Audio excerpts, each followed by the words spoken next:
ہماری کاوش ہے کہ ہم اپنے لوگوں کو ڈیولپ کریں، اپنے حلقوں کو ڈیولپ کریں، اپنے آنے والی جنریشن کو بہتر کریں، اور پہلے سے کافی بہتر ہے اب ہماری جنریشن، اس کو مزید آگے ترقی کے راستے پر چلنا چاہیے۔ 9 مئی کے واقعات کا جہاں تک تعلق ہے تو دیکھیں، میں پیس پارٹی میں تھا، میرا نظریہ بھی پیس پارٹی کا تھا، اب بھی ہے، اور میں اسی نظریے کے تحت عمران خان صاحب کے ساتھ آیا، کیونکہ عمران خان صاحب بھی اس پاکستان کو بہتر کرنا چاہتے تھے، کرپشن ختم کرنا چاہتے تھے، اداروں کو اچھا کرنا چاہتے تھے، لوگوں کو روزگار دینا چاہتے تھے، ہیومن امپاورمنٹ کے اوپر وہ باتیں کرتے تھے، لا الہ الا اللہ کی باتیں کرتے تھے، ایاک نعبد و ایاک نستعین کی باتیں کرتے تھے، ریاست مدینہ کی باتیں کرتے تھے۔ تو کون سا مسلمان ہے؟ ہم سب گناہگار بھی ہیں تو مسلمان ہیں، تو سب مسلمان ان نعروں پہ تو چلیں گے، تو ہم بھی ایسن طریقے سے عمران خان صاحب کے چلے۔ اور میں یہ دعوے کے ساتھ کہتا ہوں، اور آپ اس کو چیک بھی کر لیں، کہ پورے زارڈوین میں جتنا ووکل عمران خان کے لیے میں تھا، کوئی دوسرا لیڈر اتنا ووکل عمران خان صاحب کے لیے نہیں تھا۔ کہیں احتجاج تھا تو میں وہاں پہ کھڑا تھا، کہیں جلوس تھا تو میں وہاں پہ کھڑا تھا، کہیں شیلنگ ہو رہی تھی تو وہاں پہ کھڑا تھا، ہر جگہ پر میں نے اپنی اس وفاداری کو مکمل طور پر نبھایا ہے۔ تصویر بڑی وائرل ہوئی تھی، ایون کہ آپ نے بنی گالہ میں جا کے نہ صرف عمران خان صاحب کے ساتھ کھڑے ہوئے تھے، آپ نے وہاں پر جا کر مشکلات اور تکلیفیں برداشت کی۔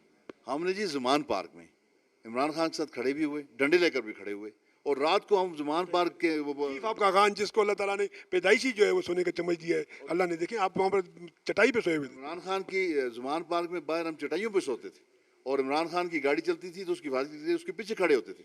اس حد تک ہم گئے، ہم نے سب کچھ کیا ہے۔ میں بالکل دل سے اطمینان و مطمئن ہے کہ جو بھی کیا سلسلہ، کیونکہ عمران خان نے حقیقی آزادی کا نعرہ لگایا۔ کہ شاید اس میں کوئی نیشنل یا انٹرنیشنل سازش بھی شامل تھی کہ عمران خان کی ڈائریکشن کو بالکل ڈائیورٹ کر دیا گیا، اور عمران خان صاحب وہ جو ہم نے کرپشن سے آزادی لینی تھی، ہم نے ظلم سے آزادی لینی تھی، انصاف لانا تھا، رول آف لا لانا تھا، بچوں کے لیے ہم نے آگے کام کرنا تھا، اگلی نسل کے لیے کام کرنا تھا، اس ساری چیزوں سے ہٹ کے تو عمران خان کی تقریروں نے بھی، ایکشنز نے بھی، ساری چیزوں نے میرے دماغ میں، آپ یقین کریں میں فوجی آدمی ہوں، میجر ریٹائر ہوں، سب دنیا کو پتہ ہے، 55 سال میری عمر ہے، میں اتنا میچور آدمی ہوں، اور میرے دماغ میں بھی فوج کے خلاف اتنی نفرت پیدا ہوئی ان کی تقاریر سے، ان کی باتوں سے، کہ میں فوجی ہوتے ہوئے میں نے بالاکوٹ میں کھڑے ہو کے فوج کے خلاف نعرے بھی لگائے اور فوج کا تقریریں بھی کی۔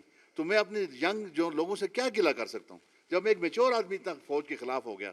عمران خان کی فوج پہ حملہ کرنا، میں سمجھتا ہوں کہ آپ ذرا سوچیں اور فکر کریں کہ ہم اپنے دل میں فوج کی نفرت پیدا کر لیں، پھر ہم فوج پہ حملہ بھی کر دیں، فوج کمزور ہو جائے، اور ادھر سے بھارت ہمارا سب سے بڑا دشمن بیٹھا ہوا ہے، اور باقی ملکوں کے ساتھ بھی ہمارے کوئی تعلقات اچھے نہیں ہیں۔ بھارت اگر آ جائے، ہماری فوج کمزور ہے، عوام ساتھ نہیں ہے، عوام کے دلوں میں نفرت ہے، عوام خود فوج کو مار رہی ہے، ادھر سے بھارت بھی آ جائے، تو مجھے سب لوگ فکر کے ساتھ اس بات کا جواب دے دیں کہ خدا نہ خواستہ اگر ایسا ہو جاتا ہے تو کیا یہ ریاست مدینہ بنے گا یا دوبارہ بھارت بن جائے گا؟ پھر پیپلز پارٹی میں ہمارے ساتھ کے دوست، ہمارے بھائی جن کے ناخن تک نکالے گئے، ریاستی تشدد اس قدر ہوا ہے۔ میرے والد محترم پیپلز پارٹی میں تھے، 3.5 سال تک وہ ہاؤس اریسٹ رہے پشاور میں، انہیں ضلع پشاور سے نکلنے کی اجازت نہیں تھی۔ اس کے بعد ان کو ماشاء اللہ کی گورنمنٹ تھی، انہوں نے 10 سال تک میرے والد محترم کو نائل کیا، 10 سال تک وہ سیاست نہیں کر سکے، 10 سال بعد دوبارہ سیاست میں آئے۔ تو بڑی ساری مشکلات ہم نے، بالکل پاکستان تحریک انصاف کے ورکرز جو ہیں، میں ان کے اوپر شکایت مجھے نہیں ہے، وہ ورکر میرے بھائی ہیں، میرے ساتھ چلے ہیں 3.5 سال، اور آئندہ کی سیاست جو میری ہوگی، میں اللہ کی قسم اپنے پاکستان تحریک انصاف کے ورکروں کے ساتھ چلوں گا انشاءاللہ تعالیٰ، ان کے لیے جو کچھ ہو سکا میں کروں گا، لیکن لیڈرشپ کے مقام پر جہاں پہ یہ بات کی جائے کہ آپ ریاست پہ حملہ کریں اور فوج پہ حملہ کریں اور پاکستان میں انتشار لے کر آئیں، تو ہم سیاست چھوڑ سکتے ہیں، لیکن ہم ریاست کے اوپر حملہ اور انتشار کی سیاست نہیں کر سکتے۔ ہاں، جیسے جس کو ہم کہتے ہیں دور افتادہ علاقے میں اتنا بڑا جلسہ، یہ کمال کہاں سے لائے سر؟ دیکھیں جی، آپ نے سوال تو لمبا کیا لیکن اس کا جواب بہت شارٹ ہے، چھوٹا سا جواب ہے۔ میرے والد محترم اس وقت 95 سال کی عمر کے ہیں، اور 50 55 سال 70 سال انہوں نے اپنی اس سیاست کو دے دیے۔ اللہ کا فضل ہے کہ میرے والد محترم کے اوپر کوئی انگلی نہیں اٹھا سکتا کہ انہوں نے کسی پر اخلاقی کی ہو، یا انہوں نے اس علاقے میں یا صوبے میں یا وفاق میں کوئی کرپشن کی ہو۔ تو ہم اپنے والد کی سنت کو قائم کیے ہوئے ہیں کہ جس طرح کا ان کا معاملہ تھا، اب یہ پورا علاقہ 27 لاکھ کنال کے ہم مالک ہیں، 27 لاکھ کنال کے مالک ہیں، لیکن میں آپ کو انٹرویو دے رہا ہوں، میں کسی اور کے ہوٹل میں بیٹھا ہوں، میرا اپنا ہوٹل نہیں ہے، 27 لاکھ کنال کے ہم مالک ہیں، اس لیے کہ ہم اپنے لوگوں کو اپنے بچے سمجھتے ہیں، اور وہ لوگ ہمارے ساتھ چلیں گے۔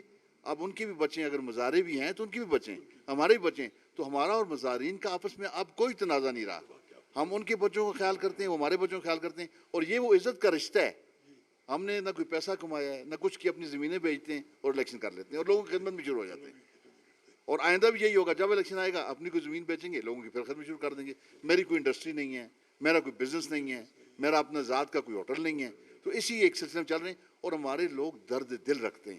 آپ یقین کریں کہ یہاں پہ ہمارا کوئی سیاسی مخالف بھی ہے نا, وہ بھی ہمارے ساتھ بیٹھتا ہے اور وہ ان باتوں کو سمجھتے ہیں. اس لیے ہمارے لوگ اس یقین پر ہمارے ساتھ چلتے ہیں کہ جو بھی کریں گے اپنے علاقے کے لوگوں کے لیے بہتر کریں گے. یہی وجہ ہے کہ اس میں میرا کمال نہیں ہے, ہمارے خاندان کا کمال ہے کہ ہم اپنی قربانی دے کے لوگوں کے ساتھ چلتے ہیں. اس بات کو لوگ سمجھتے ہیں اور لوگ ہماری ایک آواز پہ آتے بھی ہیں اور ہمیں مدد بھی کرتے ہیں, ہمیں ووٹ بھی دیتے ہیں اور ہمیں اپنے ساتھ بھی لے کر چلتے ہیں.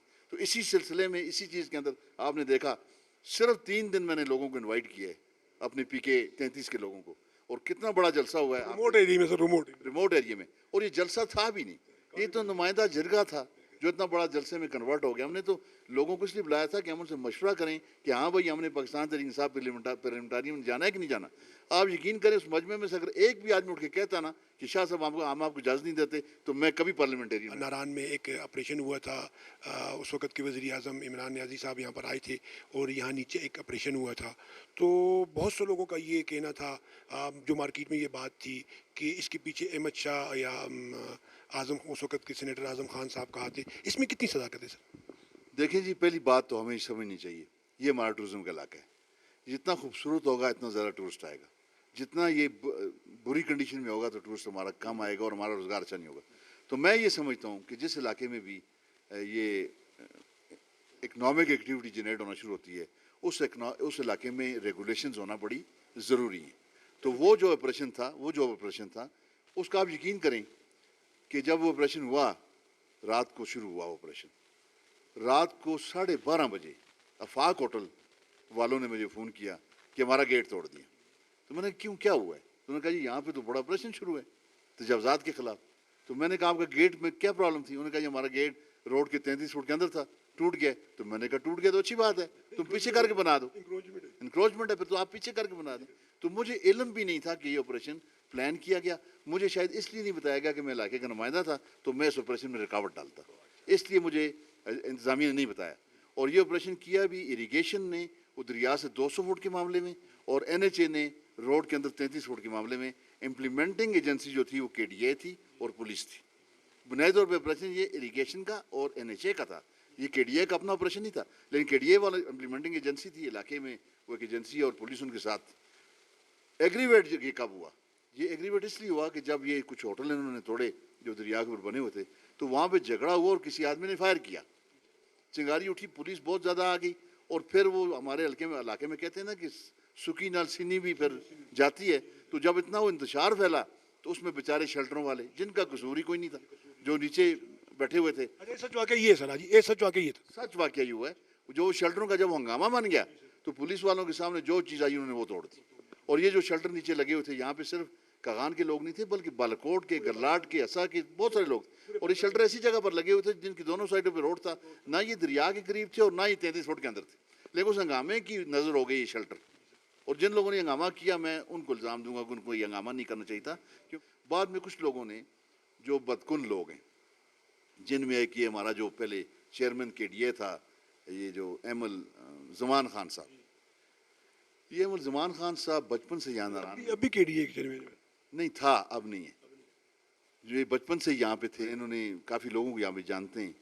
تو انہوں نے وہ سیاسی مخالفت, میں نہیں جانتا, میں نے تو کبھی ان کے ساتھ کوئی, میں تو جانتا بھی نہیں تھا یہ کون ہے, اور نہ ہی میرا ان کے ساتھ کوئی اس طرح کا سیاسی تعلق ہے.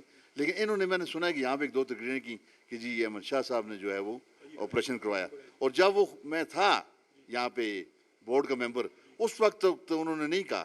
تو میرے جانے کے بعد انہوں نے یہ باتیں کرنا شروع کر دیں, کیونکہ آپریشن تو بہت پہلے ہوا اور تقریریں انہوں نے یہ سال بعد کی, تو ان کو یہ باتیں کرنے کی میرے خیال ضرورت نہیں تھی, اور انہوں نے لوگوں کے دماغوں کو آلودہ کرنے کی کوشش کی. حالانکہ اس آپریشن میں ہمارا کوئی بالکل بھی کوئی تعلق, اگر کوئی ثابت کر دے تو میں سیاست چھوڑ دوں گا. لیکن آپ نے شیلٹر کیوں توڑے؟ شیلٹروں کے ساتھ آپ نے یہ کیا کیا؟ پھر میں نے KDA کے دفتر میں بیٹھ کے باقاعدہ پورا نقشہ بنوایا اس جگہ کا جہاں بھی شیلٹر لگے ہوئے ہیں. میں نے یہ بھی کہا کہ آپ ڈیزائن دیں, لوگوں کو روزگار خراب نہ, وہ شیلٹر بنائیں گے. پھر ان شیلٹروں کو میں نے بحال کروایا, اور آج آپ دیکھ سکتے ہیں ناران میں وہ سارے شیلٹر دوبارہ سے لگے ہوئے ہیں. یہ میں نے بڑی محنت کر کے KDA کے ساتھ بیٹھ کے, کمشنر کے ساتھ بیٹھ کے ان شیلٹروں کو بحال کروایا. میں نے کہا اگر آپ یہ شیلٹر بحال نہیں کریں گے پھر ہمارا اور آپ کا عوامی طور پہ جھگڑا ہے, کیونکہ میں کسی کو بھی روزگار روکنے کی اجازت نہیں دوں. اب آپ دیکھ لیں اوپر سے ہم لوگ جھیل پہ, ابھی کی بات ہے, یہ ان کا پروگرام تھا کہ یہاں پہ, کیونکہ وہاں پہ وہ شیلٹر